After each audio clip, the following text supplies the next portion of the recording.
Assalamualaikum warahmatullahi wabarakatuh. Apa kabar anak-anak? Sehat semua?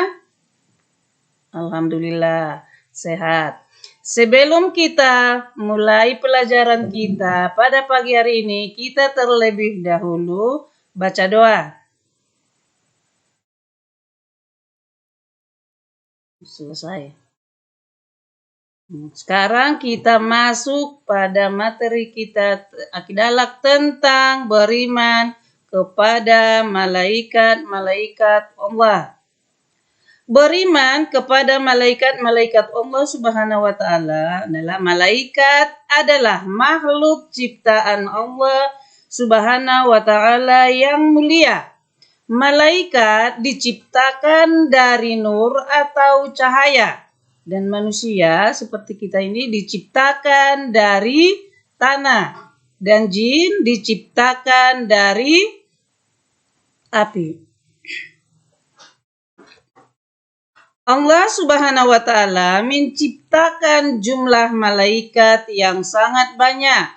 Akan tetapi ada 10 malaikat yang harus kita ketahui. Yang pertama, malaikat Jibril. Yang kedua, malaikat Mikail. Yang ketiga, malaikat Israfil. Yang keempat, malaikat Israfil. Yang kelima, malaikat Rakib. Yang keenam, malaikat Atid. Yang ketujuh, malaikat Munkar. Yang kedelapan, malaikat Nakir. Yang kesembilan, malaikat Malik.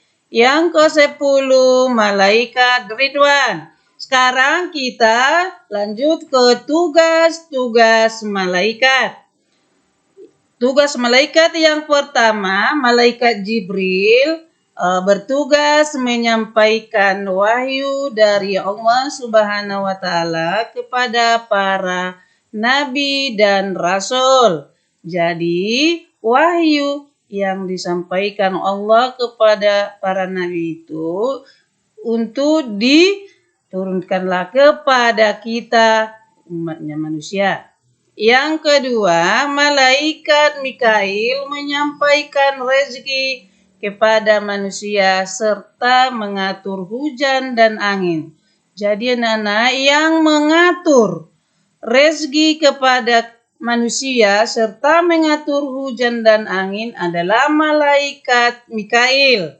Contohnya rezeki itu bermacam-macam. Satu, rezeki makanan yang diberikan kepada kita. Yang kedua, memiliki ilmu. Itu pun salah satu contoh rezeki. Jadi anak-anak ibu, kita itu harus bersyukur kepada Allah karena kita diberi rezeki. Caranya bagaimana? Kita harus melaksanakan sholat kita 5 kali dalam sehari. Yang ketiga, malaikat Israfil yang bertugas meniup sangkakala atau trompet pada hari kiamat. Berarti tugas malaikat Israfil itu anak-anak meniup sangkakala. Yang keempat, malaikat Israfil. Tugasnya mencabut nyawa manusia. Malaikat Israel disebut juga dengan nama malaikat maut. Yang kelima, malaikat Rakib. Tugasnya mencatat amal kebaikan yang dilakukan oleh manusia. Jadi anak-anak itulah tugas malaikat Rakib, mencatat amal kebaikan kita. Yang keenam, malaikat Atid. Tugasnya mencatat amal keburukan yang dilakukan oleh manusia. Yang ketujuh, malaikat Munkar yang bertugas sebagai penanya manusia di alam kubur tentang amal perbuatannya di dunia. Malaikat Nakir yang bertugas sebagai penanya manusia di alam kubur tentang amal perbuatannya di dunia. Yang kesembilan, malaikat Malik yang bertugas menjaga pintu neraka. Itulah tugas malaikat Malik, anak-anak. Tugas dia menjaga pintu neraka. Yang terakhir atau yang ke-10, malaikat Ridwan yang bertugas menjaga pintu sorga. Kita lanjut pelajaran kita tentang hikmah beriman kepada malaikat Allah Subhanahu wa Ta'ala. Yang pertama, selalu melakukan perbuatan yang baik.